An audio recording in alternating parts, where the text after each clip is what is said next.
Quando olhamos a história, por que é tão raro encontrar políticos e governantes que não se aproveitaram de seu cargo para benefício pessoal, que fizeram bem para todos em geral e que ao menos não foram corruptos? Bem, a história também nos traz algumas respostas. Na Bíblia, no livro de Juízes, existe uma parábola que se aplica muito aos dias de hoje. Ela conta o que aconteceu quando as árvores resolveram procurar um rei. Parábola é uma forma de explicar algo difícil de forma muito simples, através de um conto. Esta velha parábola das árvores explica algumas das razões principais por que o povo sofre debaixo da maioria dos governantes. Mas antes de contar a parábola, vamos entender o contexto da época, o que estava acontecendo naqueles dias. Gideão havia acabado de morrer.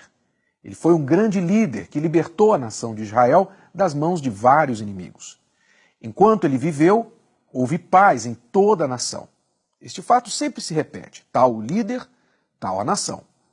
Aconteceu que, depois que Gideão morreu, um de seus filhos, Abimeleque, quis reinar no seu lugar. Quando ainda estava vivo, Gideão afirmou que nenhum de seus filhos reinaria sobre Israel. Ele queria que o povo seguisse a Deus como líder. Mas Abimeleque entendeu que o povo queria um líder que pudessem ver. Tomado de ambição pelo poder, este filho de Gideão, Abimeleque, queria o trono da nação só para ele. Só havia um problema. Gideão tinha muitos outros filhos. Então, vendo em seus irmãos potenciais concorrentes, Abimeleque armou uma cilada para eles e os matou a todos de uma só vez. Só um conseguiu escapar: Jotão, o filho caçula de Gideão. E foi ele, Jotão, que fez um alerta severo ao povo de Israel sobre o que estava prestes a acontecer se eles permitissem que Abimeleque reinasse. Foi aí que Jotão contou para o povo esta parábola. Uma vez, as árvores resolveram procurar um rei para elas. Então disseram à oliveira: seja o nosso rei. E a oliveira respondeu: para governar vocês, eu teria de parar de dar o meu azeite, usado para honrar a Deus e aos homens. Aí as árvores pediram à figueira: venha ser o nosso rei. Mas a figueira respondeu: para governar vocês, eu teria de parar de dar os meus figos tão doces. Então as árvores disseram à videira: venha ser o nosso rei.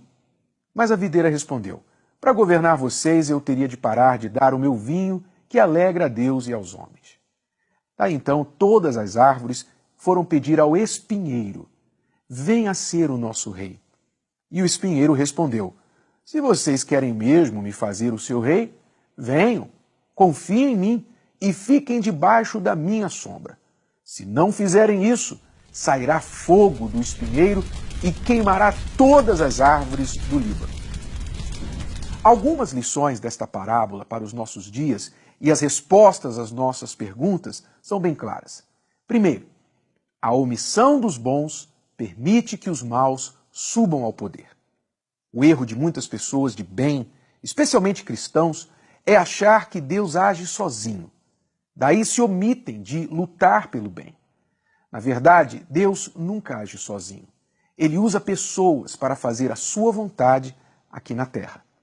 Segunda lição: quando não há boa opção de escolha entre os que querem governar, o povo acaba escolhendo a pior opção. É como na parábola: os que têm algo de bom para oferecer costumam se escusar dos cargos de governo, e assim deixam espaço para os espinheiros ocuparem.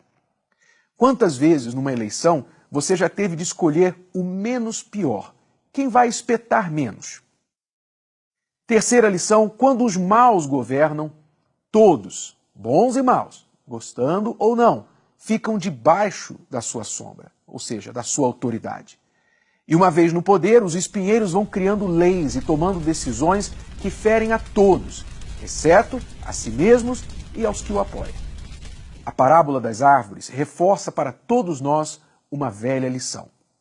Não é a ação dos maus que destrói o mundo, e sim a falta de atitude dos bons.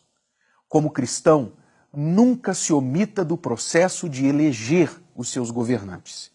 E eleja quem tem histórico de uma vida alinhada com os princípios de Deus e também da família. Senão, todos nós, especialmente os nossos filhos, irão sofrer amargamente.